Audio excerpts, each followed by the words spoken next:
What's up everybody, hope you are doing well. Today I'm going to be showing you a little tutorial that might help enhance your Lego city. And this is in the form of a dockside or seaside retaining wall, or as they call a seawall.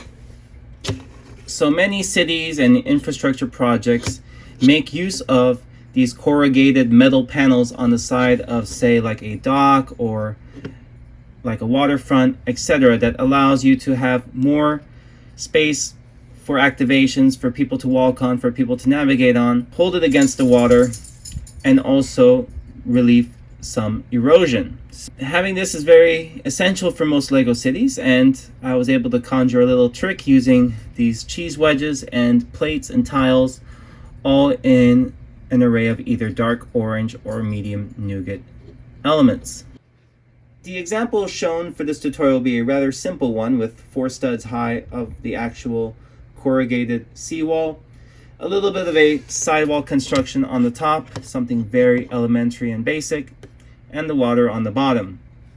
This makes heavy use of studs not on top elements and uses lightsaber bars. So these are elements that should be fairly accessible on Pick-a-Brick. And keep in mind, you do not have to make this in dark orange. This is just a guided color. You can use white, you can use sand green, gray, many colors out there available at your disposal. So let's get started. When doing a seawall, you would expect to use several dark orange, medium nougat elements representing the actual wall itself, like kind of that rust color, and some dark blue to act as the water. You can use medium azure or regular blue as well if that is your choice. But just for the sake of this video, we'll use dark blue. To do a singular piece of the dock wall, or rather 2 of them, we will use a 2x4 plate in this dark orange or medium nougat or equivalent. You can use either of the colors, you can use 2 2x2 plates, or anything that adds up to 4.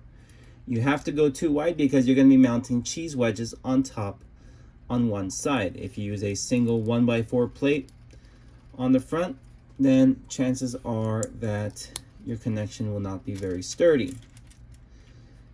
So 4 cheese wedges, or if you have the double cheese, you have that to 2. A 1x4 plate in any color. This is going to be hidden from view. And you'll add 1x1 with clips in even numbered or odd numbered studs counting from left to right. So in this case, I'm doing a section where I will do it on the even numbered studs. So 2nd and 4th.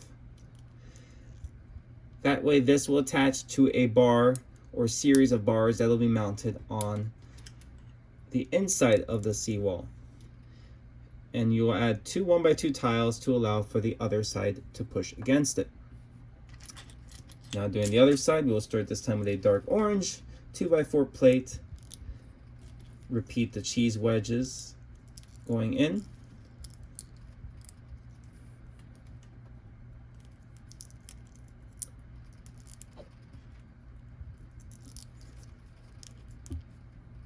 Another 1x4 plate of any color. And this time, the 1x1 clip plates will go in odd numbered studs.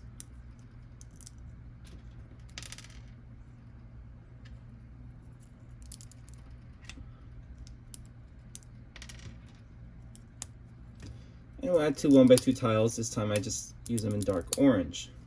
So now you have a completely dark orange unit.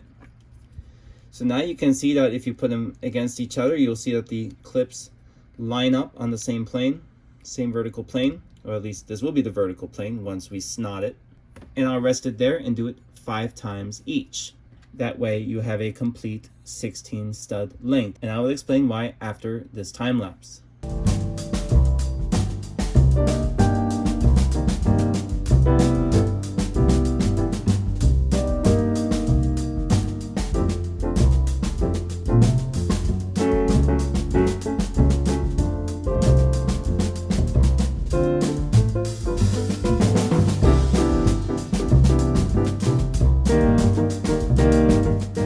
We have 5 pairs of seawall sections, and we're doing this in 4 plate heights.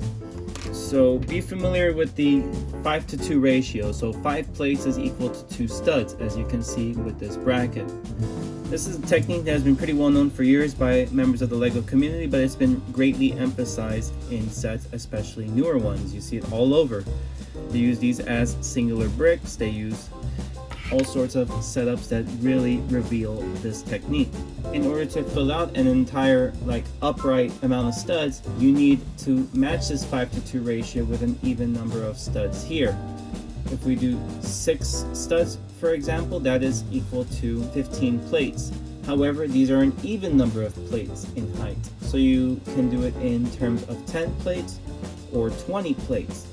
And well, since these are in blocks of 4, you will arrive at this happy medium by achieving 20 plates.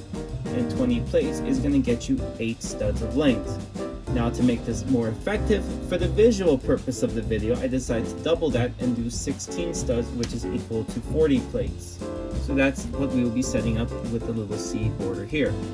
So we'll take some 2x4 tiles and some dark blue plates. I have some 4x6 and a cornered 4x4 on hand. We won't need the missing 2 studs, as far as I know, just yet. So we'll do the 16 studs to allow a smooth surface to rest the dock wall. And at the 2nd and 5th studs, we'll be mounting some 1x2 bricks in dark red to support the SNOT technique here. It's because of the way that I set these up. So since I have these set up with the clips at the 2nd plate from the corner, you're able to put a headlight brick or an Erling in a way that doesn't touch the clip housing so that we can run the bar through it. So I have a headlight brick and a Star Wars lightsaber blade. Put that in and complete the 4 studs this way.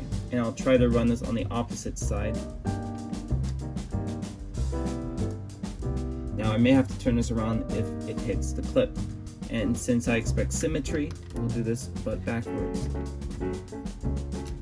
Everything will be symmetric with this arrangement as well. That's another thing. If I did an 8 stud demonstration, we would only have 5 of these, so it'd be a little awkward. Now we're able to have a completely closed unit. So this might satisfy some of our viewers. 1x1 brick can be used in the back to reinforce this. And I'm picking colors that have many elements of, to also not only use those elements, but also offer more visibility. To further the support, we can do 1x4 plates in the back, some 1x1s, and some 1x2 plates over here. This honors the 5:2 ratio, and we'll repeat this bar arrangement on the top.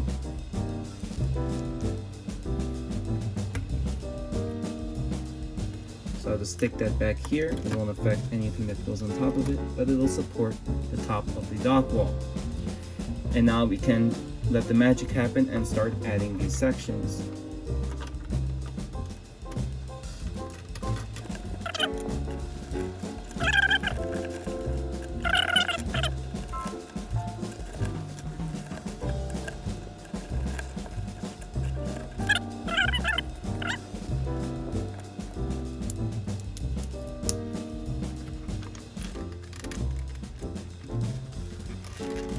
And just like that, we have a complete corrugated dock wall.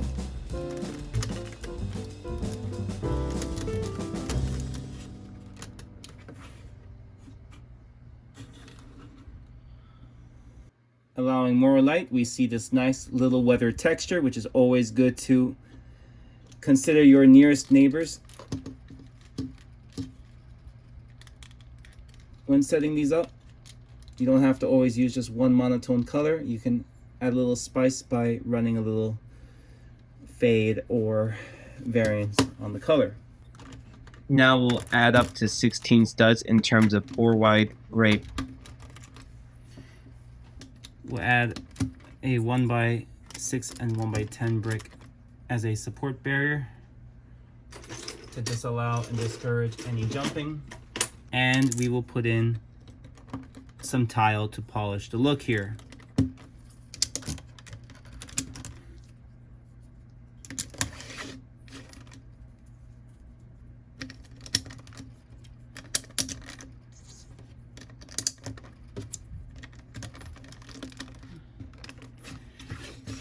And just like that, you have retaining wall ready to go for your Lego city. So I hope you found this tutorial quite useful, and I look forward to seeing you guys put together some nice massive seawalls along the sides of your Lego city.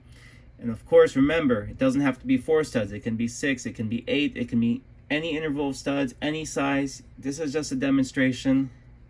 The possibilities are truly endless. That being said, I appreciate you following along the tutorial, and I look forward to sharing more. Make sure you're subscribed to this channel so you can be the first to know when I offer my next tutorial or showcase the next addition to my Lego empire. From HQ in rainy South Florida, this is Dr. Tolga, out.